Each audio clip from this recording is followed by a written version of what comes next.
Assalamualaikum warahmatullahi wabarakatuh.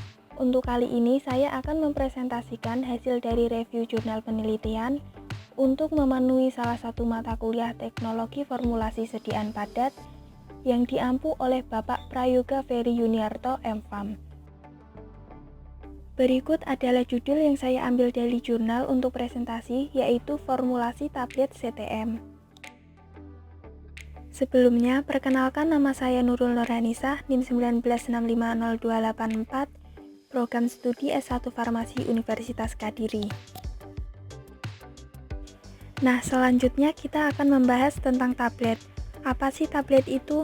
Tablet adalah sediaan padat mengandung bahan obat dengan atau tanpa bahan pengisi. Sebagian besar tablet dibuat dengan cara pengempaan dan merupakan bentuk sediaan yang paling banyak digunakan. Tablet keempat dibuat dengan memberikan tekanan tinggi pada serbuk atau granul menggunakan cetakan baja. Tujuan dari penelitian ini adalah untuk menformulasikan tablet CTM menggunakan getah kulit buah pisang goroho sebagai bahan pengikat dengan metode granulasi basah. Seperti yang dijelaskan pada slide sebelumnya, metode yang digunakan dalam penelitian ini adalah metode granulasi basah. Metode ini merupakan metode pembuatan yang paling banyak digunakan dalam memproduksi tablet kompresi. Selanjutnya yaitu keuntungan dari tablet. Sediaan lebih kompak, biaya pembuatannya lebih sederhana, dosisnya tepat, mudah pengemasannya, sehingga penggunaannya lebih praktis jika dibandingkan dengan sediaan yang lain. Kerugian dari tablet yaitu dapat menimbulkan kesulitan dalam terapi individual seperti tidak tertutupnya rasa pahit, terlalu besar sehingga susah ditelan, waktu hancur lebih lama dibanding bentuk sediaan lain, tidak dapat digunakan pada pasien yang tidak sadar atau pingsan, dan sasaran kadar obat dalam plasma lebih sulit tercapai. Komponen tablet. Komponen tablet meliputi bahan aktif, bahan pengisi, bahan pengikat, bahan penghancur, bahan pelicin, bahan pewarna dan perasa, bahan penyerap atau absorben. Berdasarkan penelitian ini, salah satu komponen bahan alam yang diharapkan mampu untuk digunakan sebagai bahan pengikat sediaan tablet CTM, yaitu getah buah pisang goroho atau Musa acuminaffe L. Berdasarkan asumsi yang beredar di masyarakat dan karakteristiknya, getah kulit buah pisang goroho memiliki daya rekat yang sangat kuat ketika mengenai kulit. Hal ini didasari oleh kemampuan dari getah buah pisang dalam menyembuhkan luka bakar sebagai antiseptik dan antioksidan. Berikutnya yaitu alat dan bahan. Alat yang digunakan yaitu mesin pencetak tablet TDP1, alat uji kekerasan tablet HT1, alat uji waktu hancur BJ2, oven, alat uji kerapuan CS2, alat-alat gelas, corong, sonde, mortir dan stemper, stopwatch, mistar, ayakan mes 16 dan 14, dan timbangan analitik. Bahan yang digunakan yaitu getah buah pisang goroho Musa acuminaffe L, zat aktif CTM 4 mg, laktosa, amilum manihot, talkum, magnesium stearat, dan pewarna makanan. Persiapan sampel. Sampel yang digunakan yaitu getah buah pisang yang masih segar yang dipotong pada bagian sisir pisangnya, kemudian dipotong kedua ujung pangkal kulit buah pisang goroho secara melintang dan getahnya yang keluar dikumpulkan ke dalam cawan petri.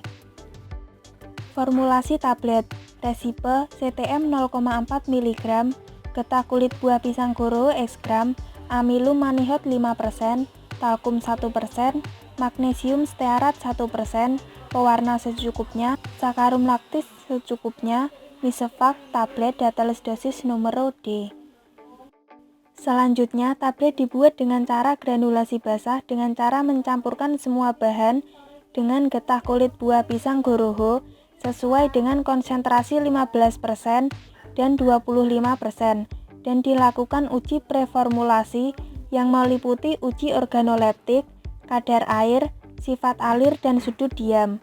Langkah berikutnya, proses percetakan tablet dengan berat 200 mg per tablet dengan diameter 8 mm. Setelah semua tablet tercetak, Dilakukan uji penampilan fisik, keseragaman bobot, keseragaman ukuran, kekerasan, kerapuan, dan waktu hancur tablet.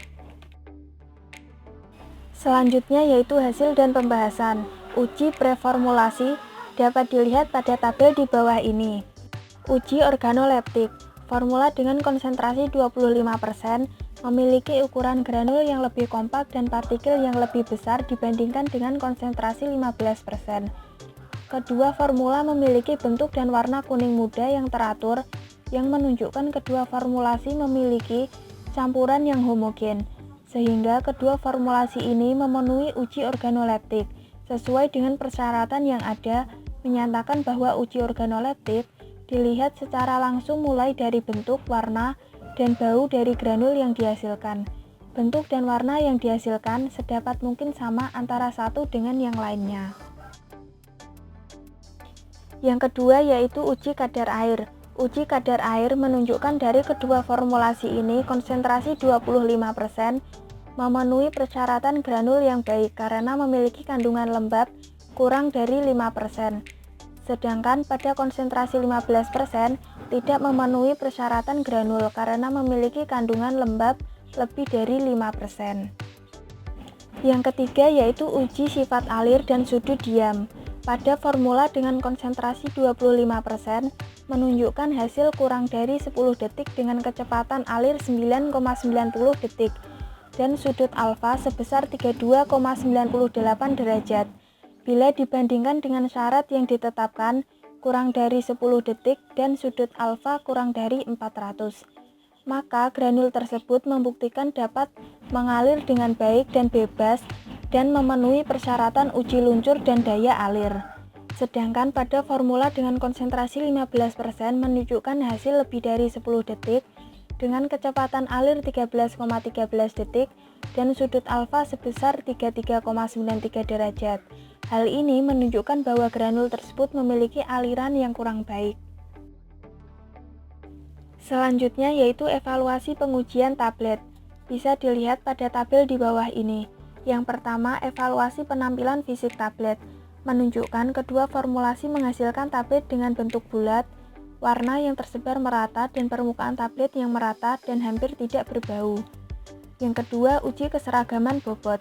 Menunjukkan bahwa formula tablet dengan konsentrasi 15% dan 25% memenuhi persyaratan yang ditentukan Farmakope Indonesia, yaitu tidak boleh lebih dari 2 tablet yang bobotnya menyimpang dari kolom A 7,5% dan tidak satupun bobotnya menyimpang dari bobot rata-rata lebih dari kolom B 15%. Selanjutnya yang ketiga yaitu uji keseragaman ukuran. Menunjukkan bahwa tebal tablet umumnya konstan karena menggunakan punch dan die yang berukuran sama dari kedua formulasi yang ada. Diperoleh hasil diameter rata-rata tablet adalah 0,8 cm dengan tebal tablet 0,3 cm. Yang keempat yaitu uji kekerasan tablet. Hasil yang diperoleh dari semua formula memenuhi persyaratan kekerasan 4-8 kg. Tablet dengan formulasi konsentrasi 25% memiliki kekerasan yang lebih besar dibandingkan dengan formulasi konsentrasi 15%. Yang kelima yaitu uji kerapuan tablet. Kedua formulasi menunjukkan hasil yang memenuhi persyaratan di mana tidak boleh lebih dari 1% kehilangan bobot dalam pengujian. Formulasi dengan konsentrasi 15% memiliki tingkat kerapuan yang lebih besar yaitu 0,8% dibandingkan dengan formulasi dengan konsentrasi 25% yang hanya memiliki tingkat kerapuan 0,2%.